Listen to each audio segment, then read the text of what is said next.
Ya, jadi apa? Ketika ada saudara kita yang menikah, maka kita doakan.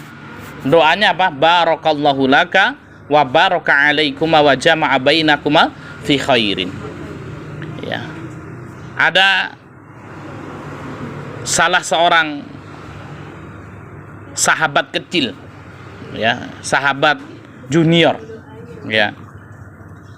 Nah, itu beliau menikah, ya. Ketika beliau menikah ini, banyak orang-orang yang berdatangan ke rumah beliau dan mengucapkan doa dengan doa yang bermacam-macam. Ada yang mendoakan mudah-mudahan cepat dapat anak, mudah-mudahan menjadi keluarga yang bahagia, ya. Samawa kan gitu ya kalau kita ya. Ya, mudah-mudahan hartanya banyak dan lain sebagainya. Maka sahabat ini mengatakan bukan seperti itu yang diajarkan oleh baginda Muhammad Sallallahu Alaihi Wasallam. Tapi Rasul Sallallahu Alaihi Wasallam, kalau ya ada orang yang menikah, maka doakanlah barakallahu laka wa baraka alaikuma wa jama'a bainakuma fi khairin.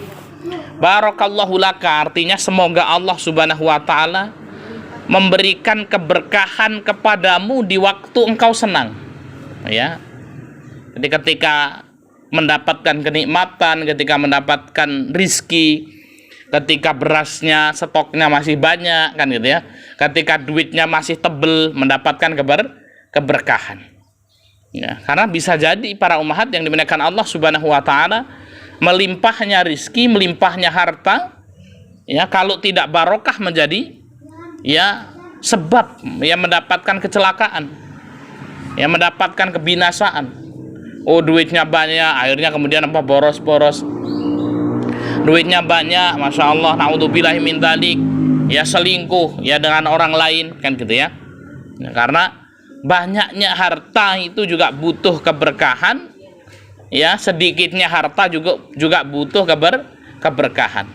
Kesenangan juga butuh keberkahan, kesedihan juga butuh keberkahan. Maka doa Rasul adalah barakallahu laka, semoga Allah memberkahimu di waktu engkau senang.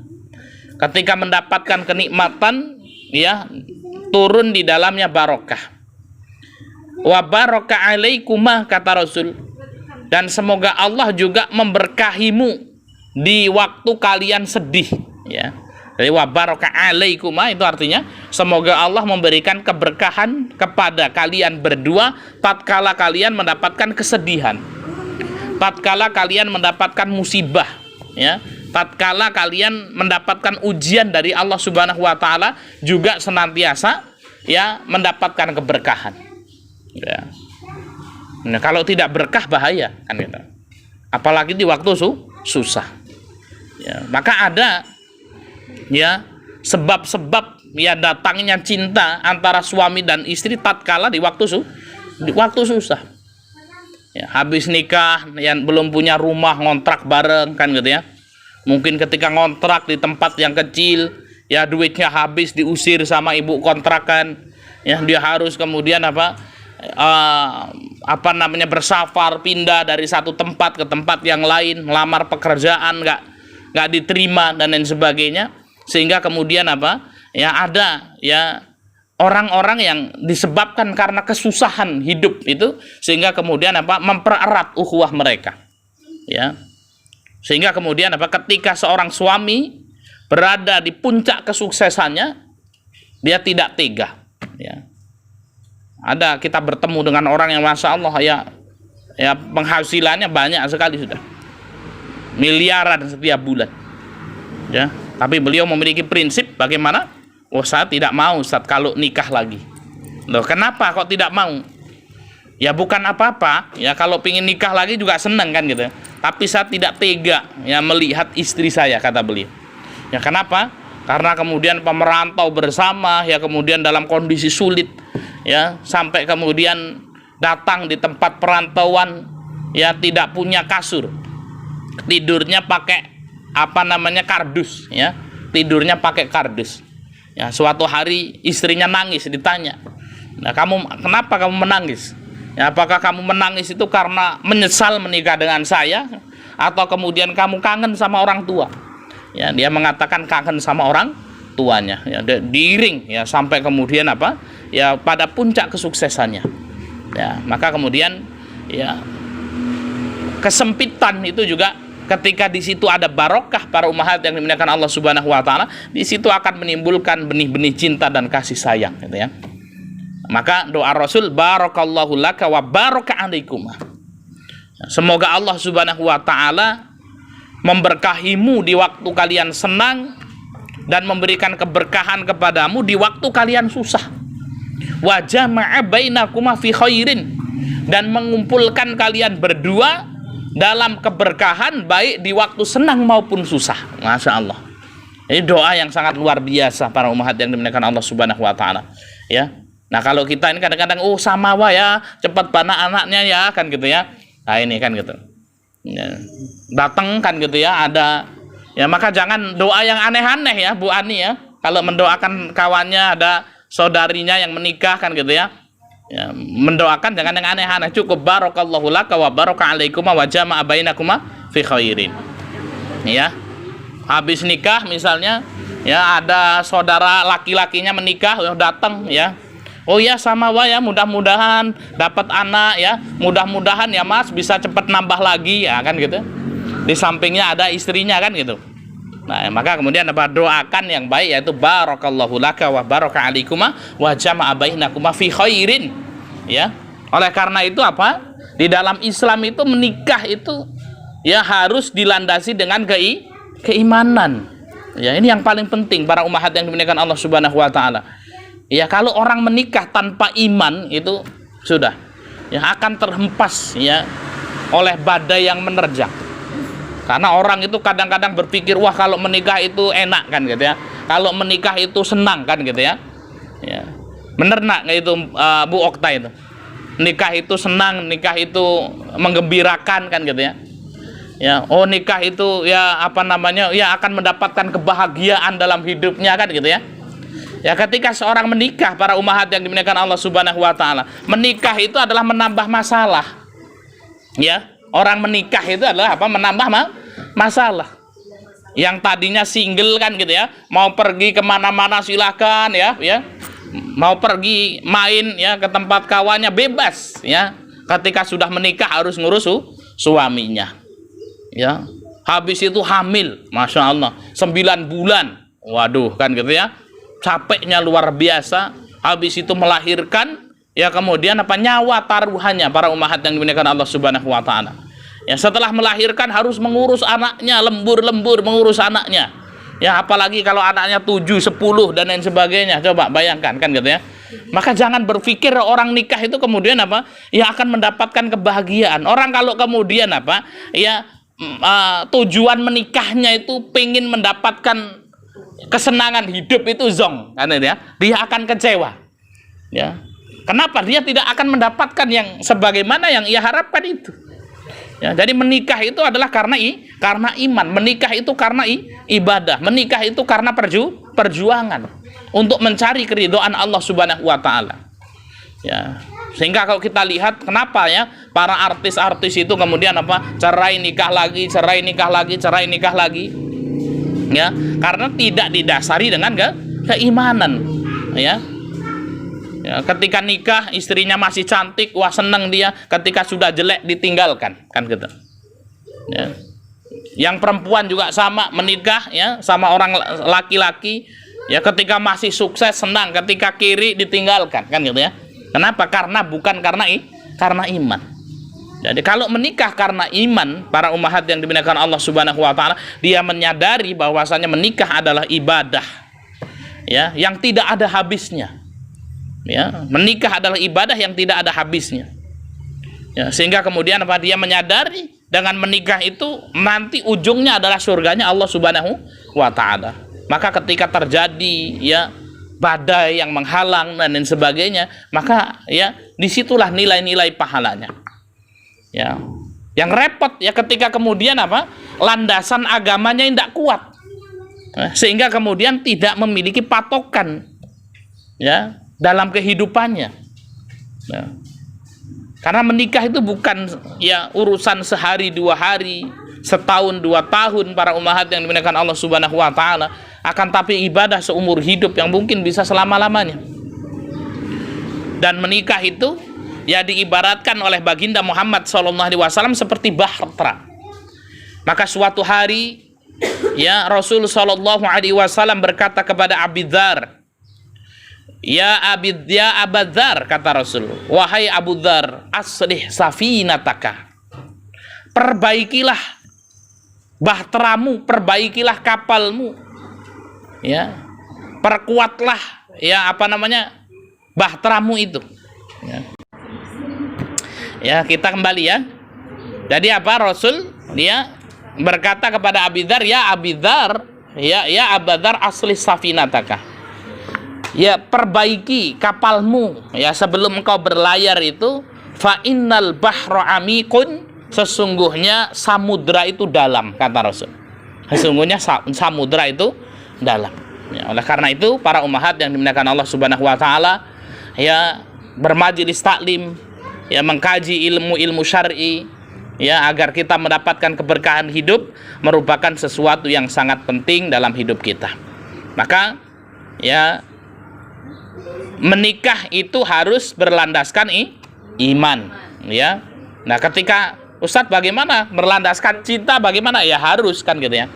Tidak apa-apa menikah berlandaskan cinta, akan tapi ketahuilah orang yang menikah ya berlandaskan cinta saja, ya bahwasanya nanti akan banyak badai yang ada di depan, sehingga kalau tanpa landasan iman maka kemudian akan hancur itu. Ya, maka ya kalau nikahnya berlandaskan iman, maka kemudian akan dikuatkan cintanya oleh Allah Subhanahu wa taala. Baik, para ummahat yang dimuliakan Allah Subhanahu wa taala, kita masuk ya ke pembahasan kitab. Ya, muqaddimah ya. Saya bacakan, sesungguhnya segala puji hanya bagi Allah. Kita memujinya serta memohon pertolongan dan ampunan kepadanya. Kita berlindung kepada Allah dari kejahatan diri kita dan keburukan amal-amal perbuatan kita. Barang siapa yang diberi petunjuk oleh Allah, maka tidak ada yang dapat menyesatkannya. Dan barang siapa disesatkan oleh Allah, maka tidak ada yang dapat memberinya petunjuk. Yang dibuka oleh Dr. Muhammad bin Nasir Al-Humaid ya dengan memuji kepada Allah Subhanahu wa taala, dan beliau menyebutkan bahwasanya petunjuk dan hidayah hanyalah milik Allah Subhanahu wa taala. Ya, kalau orang diberikan petunjuk oleh Allah, tidak ada yang bisa menyesatkannya. Kalau orang itu disesatkan oleh Allah, tidak ada yang bisa memberikan petunjuk. Datangnya para ummahat ya di majelis taklim kita, di liqa kita, itu adalah hidayah dari Allah Subhanahu wa taala. Ya, kalau kita pikir-pikir ngapain kan gitu ya, datang ya ke majelis. Kita ini bukan orang pengangguran, para ummahat yang dimuliakan Allah Subhanahu wa taala. Ya, kadang-kadang kan orang mengatakan gitu, ayo taklim Bu ya, pengajian Bu, waduh ini masih sibuk kan gitu ya. Oh, masih sibuk. Ya, dikira orang yang datang ke pengajian itu tidak sibuk kan gitu ya Bu ya. Ya, orang yang datang di pengajian, orang yang ngaji bermajelis taklim itu bukan pengangguran, para ummahat yang dimuliakan Allah Subhanahu wa taala. Ya. Dan saya yakin para ummahat itu memiliki kesibukan yang luar biasa. Ya, maka saya pun ketika mau mengisi ya majelis taklim pengajian itu ya ya kita menyempatkan waktu. Ya, kita betul-betul menyempatkan waktu kita ya kemudian untuk datang. Bukan kemudian kita nganggur, ya, kemudian kita ngaji, tidak. Ya, saya sampaikan kepada para asatid itu ya sebenarnya saya pinginnya itu ya sudah gitu ya. Kita standby di kantor pondok kan gitu ya, datang ya kemudian ngawasin santriwan santriwati waktunya sholat duha sambil baca kitab kan di situ, telaah kitab ya, nggak usah pergi kemana-mana, nggak usah ya dakwah kan gitu ya. Akan tapi kemudian ya berdakwah itu merupakan kewajiban yang Allah Subhanahu wa taala bebankan kepada kita, berbagi ilmu ya. Maka kemudian para ummahat yang dimuliakan Allah Subhanahu wa taala, ya maka datangnya kita di tempat ini kalau bukan karena hidayah dari Allah, maka tidak mungkin kita datang di majelis-majelis taklim seperti ini. Ya. Kemudian Syekh melanjutkan, saya bersaksi bahwa tidak ada Tuhan yang berhak disembah kecuali Allah semata, dan tidak ada sekutu baginya. Dan saya bersaksi bahwa Muhammad Shallallahu Alaihi Wasallam adalah hamba dan utusannya. Ya ayyuhalladzina amanu taqullaha haqqa tuqatih wa la tamutunna illa wa antum muslimun. Wahai orang-orang yang beriman, kata Allah, bertakwalah kalian kepada Allah sebenar-benar takwa kepadanya, dan janganlah sekali-kali kalian mati melainkan dalam keadaan beragama Islam. Ya, sebuah tulisan yang sangat luar biasa. Saya mengingatkan kepada kita ya untuk senantiasa bertakwa kepada Allah Subhanahu wa taala. Tujuan hidup kita adalah untuk mengabdikan diri kita kepada Allah Subhanahu wa taala. Wa ma khalaqtul jinna wal insa illa liya'budun. Tidaklah aku ciptakan jin dan manusia kecuali untuk beribadah kepadaku. Ya, maka apa? Hidup itu untuk beribadah. Aktivitas kita itu untuk beribadah kepada Allah Subhanahu wa taala. Nah, ini penting para umahat yang dimuliakan Allah Subhanahu wa taala. Yang benar para umahat, ya, kita ini hidup untuk bekerja atau kerja untuk ibadah? Mana yang benar? Kita hidup untuk kerja atau kerja kita untuk ibadah? Kerja untuk ibadah. Lah kenapa hari ini banyak orang yang hidup untuk kerja kemudian meninggalkan ibadah? Nah, maka ini sudah menyimpang ya dari apa yang Allah Subhanahu wa taala, ya, dari tujuan Allah Subhanahu wa taala menciptakan manusia. Ya, maka tujuan kita hidup itu untuk beribadah kepada Allah Subhanahu wa taala, para umahat yang dimuliakan Allah Subhanahu wa taala. Ya. Hakikat kehidupan kita adalah ya menunggu datangnya waktu sholat ke waktu sholat yang lain. Ini hakikat wa ma khalaqtul jinna wal insa illa liya'budun itu. Ya, di antara waktu-waktu sholat yang ada, maka kita gunakan waktu itu untuk bekerja, untuk aktivitas yang lain. Maka kewajiban kita hidup, inti kita hidup ya sholat kita, kerja kita, ngajar di sekolah, bekerja di kantor, dagang dan lain sebagainya, itu hanya selingan hidup saja para umahat yang dimuliakan Allah Subhanahu wa taala. Selingan hidup untuk menyambung hidup ya, sambil menunggu kita dipanggil oleh Allah Subhanahu wa taala, karena kita akan kembali kepada Allah Subhanahu wa taala. Ya. Nah, ini prinsip hidup yang benar seperti ini. Bukan hidup untuk bekerja. Ya, habis waktunya kemudian untuk bekerja. Tidak pernah dia beribadah kepada Allah Subhanahu wa taala. Ya, mengejar dunia ya dengan ya sesuatu yang sangat luar biasa. Ya, ketika meninggal dunia ternyata apa? Dunianya ya tidak berguna baginya, ditinggalkan semua dunianya. Ya. Waalaikumsalam warahmatullahi wabarakatuh. Ya. Kemudian Allah Subhanahu wa taala berfirman, "Ya ayyuhan nasu taqu rabbakumul ladzi khalaqakum min nafsin wahidah wa khalaqa minha zawjaha wa batha minhuma rijalan katsiran wa nisaa wattaqullaha alladzi tasaaluna bihi wal arham innallaha kana 'alaikum raqibah." Wahai sekalian manusia, kata Allah Subhanahu wa taala, bertakwalah kepada Rabb kalian yang telah menciptakan kalian dari diri yang satu, ya. Dan darinya Allah menciptakan istrinya, dan dari keduanya Allah memperkembangbiakkan laki-laki dan perempuan yang banyak. Dan bertakwalah kepada Allah yang dengan mempergunakan namanya kalian saling meminta satu sama lain, dan peliharalah hubungan silaturahim. Sesungguhnya Allah selalu menjaga dan mengawasi kalian.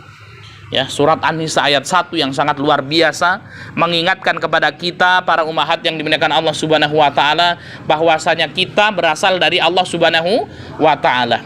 Ya, kemudian apa? Ya, Allah memerintahkan kita untuk bertakwa kepadanya, untuk beribadah kepadanya, dan Allah lah yang memelihara kita para umahat yang dimuliakan Allah Subhanahu wa taala, dan Allah Subhanahu wa taala yang menjaga dan mengawasi kehidupan kita. Kemudian Allah Subhanahu wa taala berfirman, "Ya ayyuhalladzina amanu taqullaha wa qulu qawlan sadida yuslih lakum a'malakum wa yaghfir lakum dzunubakum wa may yuti'illaha wa rasulahu faqad faza fawzan 'azima." Wahai orang-orang yang beriman, bertakwalah kalian kepada Allah dan katakanlah perkataan yang benar. Niscaya Allah memperbaiki bagi kalian amalan-amalan kalian dan mengampuni bagi kalian dosa-dosa kalian. Dan barang siapa mentaati Allah dan Rasulnya, maka sesungguhnya ia telah mendapatkan kemenangan yang besar.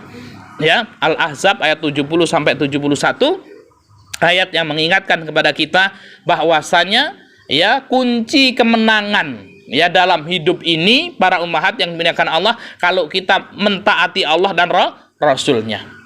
Ya, kunci kemenangan kita ketika kita mentaati Allah dan Rasulnya. Ya, ketika kita taat kepada Allah, ketika taat kepada Rasulullah, maka kita akan mendapatkan ketenangan dalam hidup ini. Ya, ketika Allah cabut nyawa kita, kita akan mendapatkan surganya. Ya, maka tidak ada ya kemenangan dan kejayaan yang hakiki kecuali apa? Mendekat dengan Allah Subhanahu wa taala. Maka segala sesuatu yang didekatkan kepada Allah dan Rasulnya pasti mulia, pasti sukses. Seorang pebisnis, kalau dia dekat dengan Allah, dengan Rasulnya, Allah Subhanahu wa taala langgengkan bisnisnya. Seorang guru, kalau dekat dengan Allah dan Rasulnya, Allah Subhanahu wa taala mudahkan urusan-urusannya. Segala sesuatu dalam kehidupan ini, para ummahat yang dimuliakan Allah Subhanahu wa taala, segala aktivitas apapun, kalau kita dekatkan kepada Allah dan Rasulnya, pasti sukses dan bertambah kesuksesannya, dunia dan akhirat. Ya, tapi segala sesuatu kalau tidak didekatkan kepada Allah dan Rasulnya, nah itu semu saja dan akan berakhir dengan kehancuran. Ya, orang berbisnis, ya, akan tetapi apa? Tidak didekatkan karena Allah dan Rasulnya, rampung itu bisnisnya. Ya, orang berbisnis, usaha, mencari uang, ya, didekatkan niatnya karena Allah dan Rasulnya, Allah Subhanahu wa taala mudahkan urusannya sehingga kemudian Allah langgengkan bisnisnya tersebut. Ya, kenapa? Segala sesuatu karena Allah Subhanahu wa taala memerintahkan kepada kita dengan sesuatu yang baik. Kalau bisnis ya yang sungguh-sungguh, ya, jangan menjadi manusia yang egois. Ya, hanya mementingkan dirimu sendiri dan keluargamu. Masih banyak di luar sana fakir miskin, anak yatim dan lain sebagainya. Ya, sehingga kemudian apa? Ya, ketika dirinya sudah cukup untuk ya kebutuhan dirinya dan keluarganya sudah cukup, dia tidak puas untuk itu. Ternyata masih banyak orang yang kemudian apa kesusahan di luar sana, sehingga bertambah semangatnya untuk menjalankan usaha. Semakin banyak infaknya, semakin banyak sedekahnya, semakin banyak kebermanfaatannya, sehingga kemudian apa? Ya, Allah Subhanahu wa taala berkahi usahanya tersebut. Ya.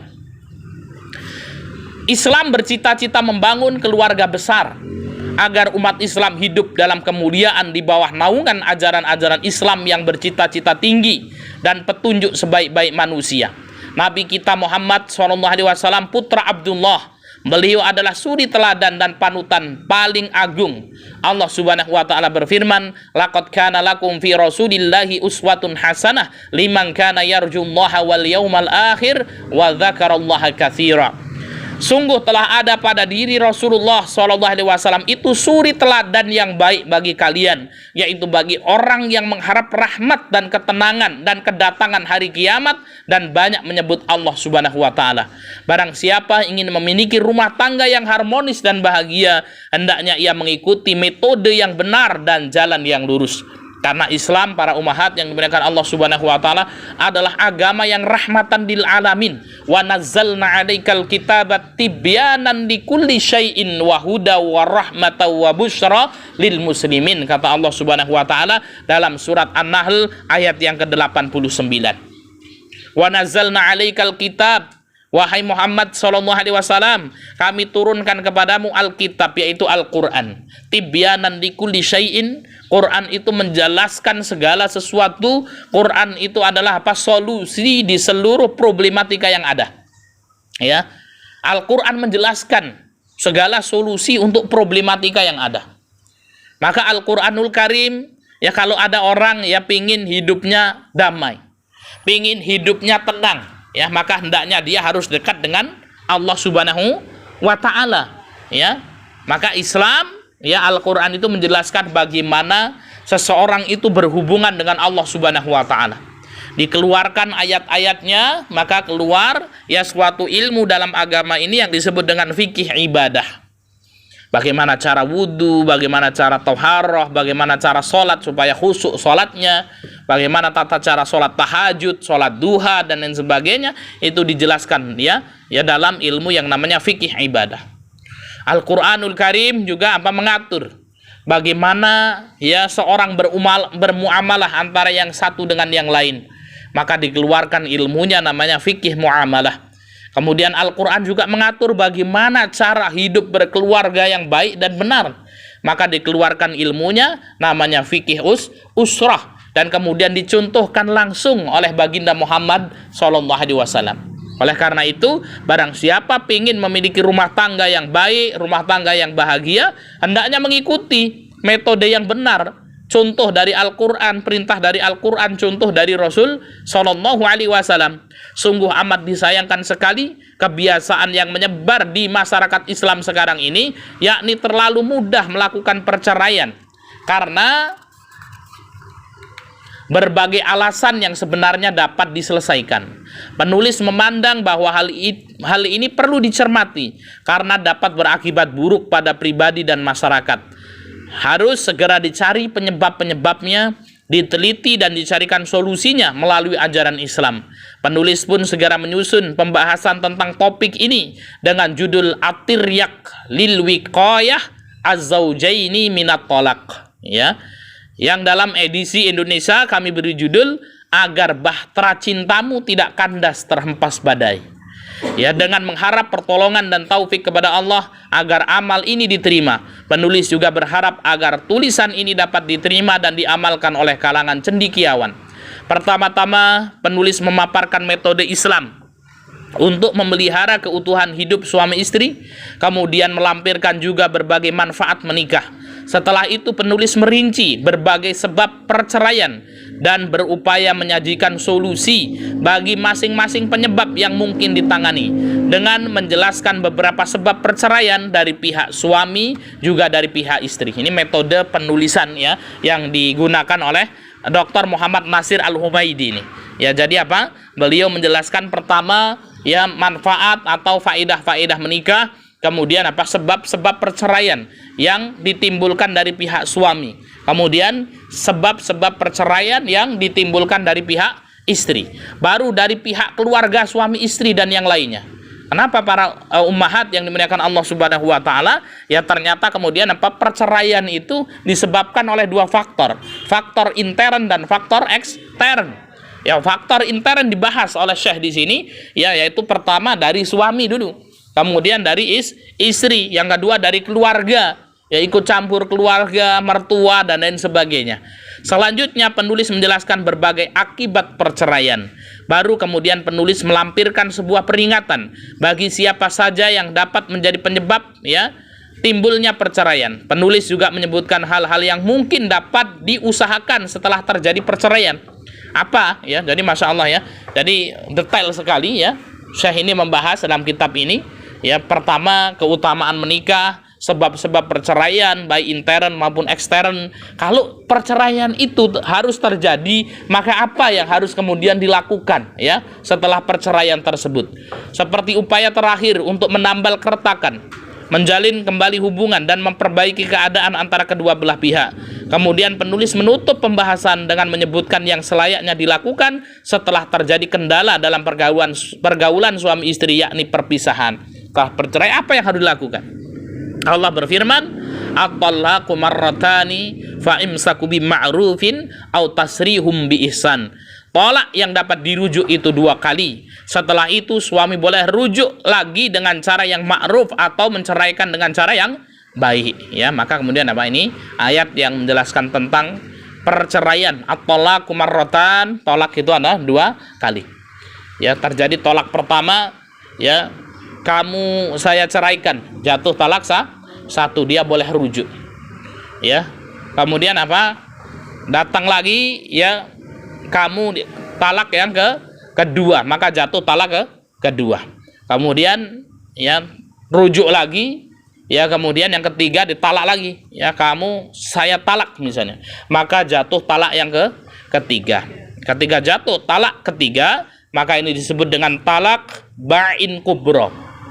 Talak ba'in kubro, dimana kalau sudah jatuh talak yang ketiga ini, maka kemudian apa? Dia tidak boleh rujuk kembali ya, sampai keduanya sama-sama menikah dengan orang lain ya, sama-sama menikah dengan orang lain. Nah ini ya, istrinya itu kemudian menikah dengan orang lain ya. Jadi apa yang ya, bukan sama-sama ya, dia tidak boleh rujuk kembali kecuali istrinya sudah menikah dengan orang lain, sudah menikah dengan orang lain ya. Kemudian apa ya, tidak boleh kemudian dibuat-buat nikahnya.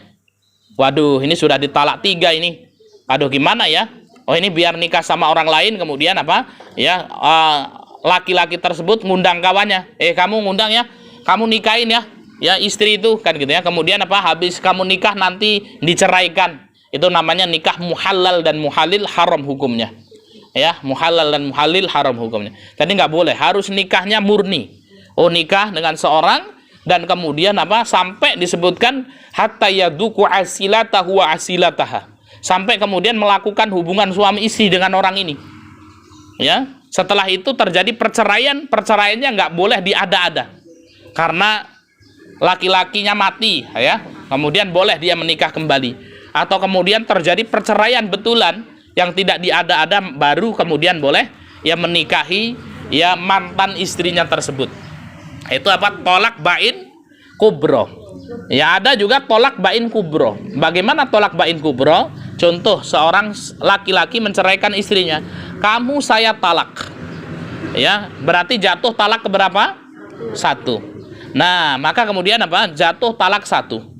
Nah, ketika jatuh talak 1 boleh dirujuk selama masa idahnya belum habis. Berapa masa idah? 3 kali kuru. Kuru itu adalah menurut mazhab Syafi'i adalah 3 kali suci. Ya, sekitar 4 bulanan kan gitu ya, sekitar 4 bulanan. Ya, dia sudah, kalau belum selesai ya suci 3 kali suci, maka boleh dirujuk. Sudah ditalak 1, kemudian sampai 1 tahun belum dirujuk lagi, bagaimana? Gimana? Nah, terus pingin supaya istrinya kembali, apa yang harus dilakukan? Ya, maka kemudian boleh nggak menikahin lagi? Ya, boleh. Maka kemudian apa? Bagaimana caranya dengan akad baru? Nah, itu namanya talak bain sugro. Maka dalam perceraian ada talak bain kubro, ada talak bain sugro. Kalau talak bain sugro itu tadi, ya baru ditalak 1, ya masa idahnya habis, kemudian nggak dirujuk-rujuk lagi. Setelah masa idahnya habis, pingin merujuk lagi, maka kemudian apa? Dengan akad baru. Lalu bagaimana Pak Ustadz? Ya sudah, datangkan saja bapaknya, 2 orang saksi, selesai. Mahar kan gitu ya. Ya pakai apa namanya? Ya cincin dari besi atau apa kan gitu ya. Ya sendok itu dilingkar-lingkarin kemudian dikasihkan kan gitu ya. Ya, maka kemudian apa? Nah, itu ya, dan tidak perlu kemudian apa? Habis itu kemudian buat yang mewah-mewah lagi kan gitu loh. Ini apa kan gitu ya. Ya, jadi apa? Seperti itu ya. Ya, talak bain sugro. Ya. Selanjutnya penulis juga menyebutkan hukum ya talak perceraian. Allah ya jualah yang berada di balik tujuan ini. Semoga sholawat dan salam senantiasa terlimpahkan kepada Nabi kita Muhammad Sallallahu Alaihi Wasallam serta keluarga dan para sahabat beliau. Ya, ini mukaddimah ya, dan di sini juga menjelaskan bahwasanya perceraian para ummahat yang dimuliakan Allah Subhanahu Wa Taala, hukum asalnya makruh. Akan tetapi kemudian apa? Bisa jadi perceraian itu wajib dilakukan. Ketika apa? Ya, mengandung mudarat, ya mudarat, ya, yang akan terjadi. Karena baginda Muhammad SAW juga bersabda, la dororo wa la diroro, tidak boleh kita itu membahayakan dan menimbulkan bahaya bagi orang lain. Ya. Taib, ini muqaddimah. Silakan para umat, ada yang ingin ditanyakan? Monggo. Ya.